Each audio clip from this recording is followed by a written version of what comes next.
শুভ সকাল সবাইকে। আজ ২৬ নভেম্বর মঙ্গলবার। আজকের সকালের বিশেষ বিশেষ খবর হলো বাকরশালের রাবার বেলির গুদাম করে আগুন, ব্যাপক ক্ষয়ক্ষতি। বরাকের সীমাহীন সমস্যা নিয়ে বিধানসভায় সরব হবেন অখিল গগৈ। করিমগঞ্জ আমাদের ডিএনএতে, প্রয়োজনে মানুষ পথে নামবেন। শ্রীভূমি ইস্যুতে কমলাক্ষকে কটাক্ষ প্রাক্তন মন্ত্রী আবু সালেহ নজমুদ্দিনের। জনতা বারবার প্রত্যাখ্যান করা সত্ত্বেও গুন্ডামি করে সংসদ কবজার চেষ্টা, বিপক্ষকে বেনজির আক্রমণ প্রধানমন্ত্রীর। মহারাষ্ট্রে আবার মুখ্যমন্ত্রী হচ্ছেন দেবেন্দ্র ফড়নবিস, উপমুখ্যমন্ত্রী পদে একনাথ শিন্ডে ও অজিত পাওয়ার। এবং সর্বশেষ খবরটি হলো সংবিধানের মূল কাঠামোর পরিপন্থী নয়, প্রস্তাবনায় সমাজতন্ত্র ধর্মনিরপেক্ষতা বহাল রাখল সুপ্রিম কোর্ট। এবারে শুনুন বিস্তারিত খবর। শ্রীভূমি জেলার বাকরশাল এলাকায় থাকা রাবার বেলির গুদামঘরে সংঘটিত হলো এক ভয়ানক অগ্নিকাণ্ড। এতে ব্যাপক ক্ষতিগ্রস্ত হওয়ার খবর পাওয়া গেছে। সোমবার বিকেলে অগ্নিকাণ্ডটি ঘটেছে। খবর পেয়ে তড়িঘড়ি ঘটনাস্থলে ছুটে যায় দুটি দমকলের ইঞ্জিন। দমকল বাহিনীর পাশাপাশি স্থানীয় জনগণের প্রচেষ্টায় আগুন নিয়ন্ত্রণে আসলে পুড়ে ছাই হয়ে যায় কয়েক লক্ষাধিক টাকার রাবারের সিট। রাবারের শীটগুলো আগুন দিয়ে শুকাতে গিয়ে ভয়াবহ অগ্নিকাণ্ডের সূত্রপাত বলে জানা গেছে, তবে সঠিক কোনো কারণ জানা যায়নি। পরবর্তী খবরটি হলো বরাকের সীমাহীন সমস্যা নিয়ে বিধানসভায় সরব হবেন অখিল। বরাক উপত্যকা এবং এখানকার অধিবাসী বাঙালিদের শুধু ভোটের স্বার্থে ব্যবহার করে রাজনৈতিক, সামাজিক ও অর্থনৈতিকভাবে ধ্বংস করে দিয়েছে বিজেপি সরকার। উন্নয়নের নামে একের পর এক শুধু বাউতা প্রতিশ্রুতি দেওয়া হয়েছে, বাস্তবে কিছুই করা হয়নি। 3 দিনের বরাক সফরে এসে সোমবার শিলচরে এক সাংবাদিক সম্মেলন ডেকে এমনই অভিযোগ আনেন রাইজর দলের সভাপতি বিধায়ক অখিল গগৈ। তিনি হুঙ্কার দিয়েছেন, বরাক ও বাঙালির জন্য এখন পর্যন্ত কি করা হয়েছে এ নিয়ে শ্বেতপত্র প্রকাশ করুক হিমন্ত বিশ্ব শর্মার সরকার। বিধানসভার শীতকালীন অধিবেশনে মুখ্যমন্ত্রীকে এ নিয়ে শ্বেতপত্র প্রকাশ করতে হবে। অখিল গগৈ বলেছেন, বরাকের সীমাহীন সমস্যা, অনুন্নয়ন এবং মিথ্যা প্রতিশ্রুতির পাহাড় নিয়ে আমি নিজে শীতকালীন অধিবেশনে সরব হব। অখিল গগৈ এদিন বলেন, কংগ্রেসের এক গুয়েমের জন্যই উপনির্বাচনে বিরোধী ঐক্যমঞ্চ ঐক্যের বোঝাপড়া না হওয়ায় হারের মুখ দেখতে হয়েছে। এর দায় নিতে হবে সাংসদ গৌরব গগৈ এবং প্রদেশ কংগ্রেস সভাপতি ভূপেন বরাকে। তার সাফ কথা, গৌরব গগৈ আসামের মুখ্যমন্ত্রী হওয়ার স্বপ্নে বিভোর হয়ে উপনির্বাচনে জোট শক্তিকে গুরুত্ব দেননি। কিন্তু বিজেপিকে আটকাতে হলে জোটের স্বার্থেই কংগ্রেসকে অহংকার ছেড়ে খোলা মনে বেরিয়ে আসতে হবে। তবে বিরোধী মহাজোটের এই মঞ্চ সব দলের মধ্যে অভ্যন্তরীণ ঐক্য ফিরিয়ে এনে 2026-এর বিধানসভায় আসামে বিজেপিকে চিরতরে বিদায় জানাবে। একথা শুনিয়ে তিনি বলেন, আসামের খিলঞ্জিয়ারা ইতিমধ্যে বিজেপিকে যে বিদায় জানিয়েছেন এর আজ 2024-এর লোকসভা এবং সদ্য শেষ হওয়া উপনির্বাচনে পরিষ্কার হয়ে গেছে। বিরোধী জোটে ফের ঐক্য স্থাপন হবে ইঙ্গিত দিয়ে অখিল গগৈ বলেন, আমরা ক্ষমতায় এলে 6 মাসের মধ্যে বরাকের ডিপুটার সমস্যার সমাধান করব। 6 মাসের মধ্যে এনআরসি সম্পূর্ণ করে বরাক উপত্যকার মানুষকে সামাজিক সুরক্ষা ও নিরাপত্তা দেওয়া হবে। 6 মাসের মধ্যে বরাকে শুরু হবে স্থানীয় সুপারির ন্যায্য দামে বিক্রি। এখানে যোগ্য নেতা তৈরি করা হবে, যারা শুধু বরাকের উন্নয়নের জন্য বিধানসভায় গলা ফাটাবেন।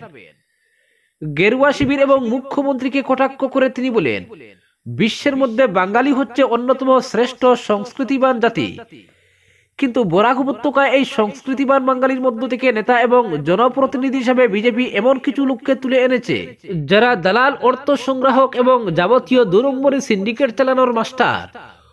অখিল গগৈ বলেন, আসলে হিমন্ত বিশ্ব শর্মা পরিচালিত বিজেপি চায় বরাক উপত্যকার বাঙালিরা প্রকৃত নেতা না হয়ে দালাল হয়ে উঠুন সরকারের স্বার্থে। প্রশ্ন ছুড়ে দিয়ে তিনি বলেন, আমরা এতদিন ধরে ভাবতাম বিজেপি সরকার বরাক উপত্যকাকে সোনায় মুড়ে দিয়েছে। দিশপুরে এই চিত্রটা দেখানোরই চেষ্টা চলে, কিন্তু বাস্তবে বরাকে এসে দেখলাম সবই মিথ্যা বাওতাবাজি। উন্নয়নের নামে মিথ্যাচার চালিয়ে শুধু ভোট নেওয়ার ফন্দি বরাককে বঞ্চনা করতে শেষ সীমায় নিয়ে গেছে বিজেপি সরকার। এবার এর জবাব বিধানসভায় দিতে হবে। বরাক উপত্যকার প্রতিনিধিরা তো এ নিয়ে কথা বলবেন না। এবার আমরাই বরাক উন্নয়নের নামে বঞ্চনার জবাব চাইব বিধানসভায়। রাইজর দলের সভাপতি বলেন, বিজেপি 1985 সাল থেকে বাঙালি হিন্দুদের শুধু ভোট ব্যাংক হিসেবে ব্যবহার করে আসছে। বাঙালি হিন্দুদের জন্য মুখ্যমন্ত্রীর যদি এতই দরদ থাকতো, তাহলে ডিপুটার সমস্যা কেন ঝুলে রইল? যোগাযোগ ব্যবস্থায় কেন এখনো গোটা দেশের মধ্যে সবচেয়ে পিছিয়ে বরাক? কেন শিলচর বদরপুর জোয়াই সড়কের অবস্থা টানা 5 বছর ধরে চরম বেহাল? কেন এখনো মহাসড়ক নিয়ে তারিখের পর তারিখ দিয়ে দেওয়া হচ্ছে? রেল যোগাযোগ নিয়ে কেন দিনের পর দিন অনিশ্চয়তা লেগে থাকে?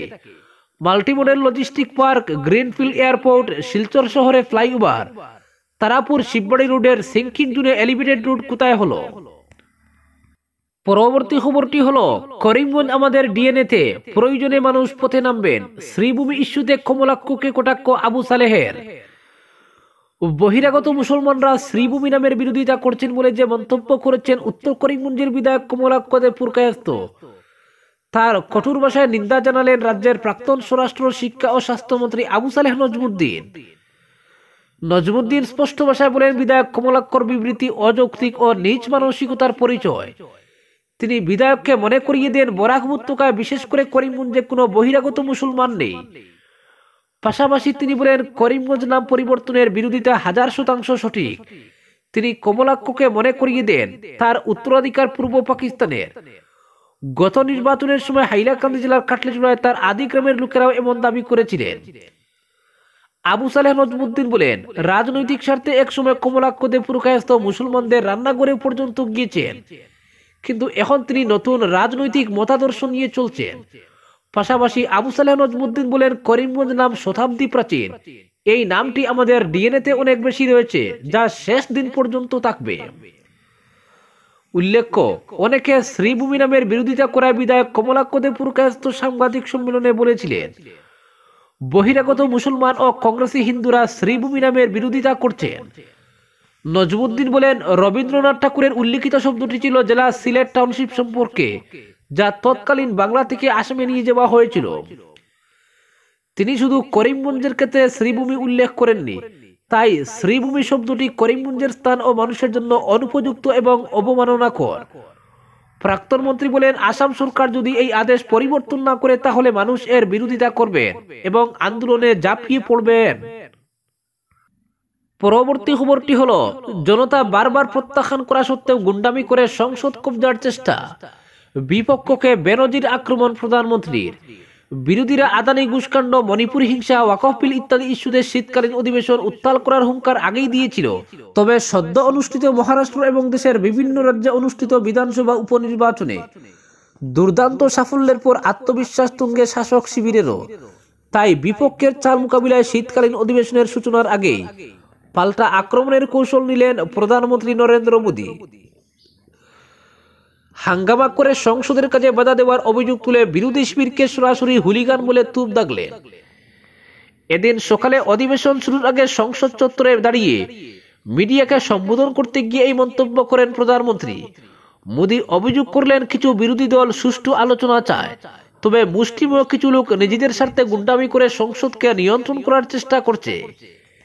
এদিন প্রধানমন্ত্রীর আক্রমণের মূল নিশানায় যে বিরোধী দলনেতা রাহুল গান্ধী তথা তার দল কংগ্রেসই ছিল, তাও তার বক্তব্যে স্পষ্ট। যদিও সরাসরি কোনো দল বা নেতার নাম উল্লেখ করেননি প্রধানমন্ত্রী, তবে সুর চড়িয়ে বলেছেন 80-90 বার দেশের জনতা যাদেরকে সরাসরি প্রত্যাখ্যান করেছে, তারাই গুন্ডামি করে সংসদকে নিয়ন্ত্রণ করতে চাইছে। এটা অত্যন্ত দুর্ভাগ্যের বিষয় যে কিছু মানুষ সংসদে নিজের রাজনৈতিক ফায়দা খোঁজার চেষ্টা করছে। সংসদের কার্যকলাপ বন্ধ করে তাদের লাভ কিছুই হয় না, যেটা হয় তা হলো জনতা ওদের থেকে আরো দূরে সরে যায়। প্রধানমন্ত্রীর দাবি, বারবার জনতার কাছে প্রত্যাখ্যাত হওয়ার পর এদের শুধরানোর কোনো লক্ষণ নেই। পরবর্তী খবরটি হলো, মহারাষ্ট্রে আবার মুখ্যমন্ত্রী হচ্ছেন দেবেন্দ্র ফডনবিস, উপমুখ্যমন্ত্রী পদে একনাথ শিন্ডে ও অজিত পাওয়ার। বিজেপি নেতা দেবেন্দ্র ফডনবিস পুনরায় মহারাষ্ট্রের মুখ্যমন্ত্রী হিসেবে দায়িত্ব নিতে যাচ্ছেন। উপমুখ্যমন্ত্রী পদে মনোনীত হতে পারেন একনাথ শিন্ডে ও অজিত পাওয়ার। সোমবার বিজেপির শীর্ষ নেতৃত্ব ফডনবিসের নাম চূড়ান্ত করে, যা শরিক দল শিন্ডে নেতৃত্বাধীন শিবসেনা এবং অজিত পাওয়ারের জাতীয়তাবাদী কংগ্রেস পার্টির অনুমোদন পেয়েছে। তবে শিন্ডে শিবির দাবি করছে ফডনবিসকে মুখ্যমন্ত্রী করার বিষয়ে তাদের সঙ্গে কোনো আলোচনা হয়নি।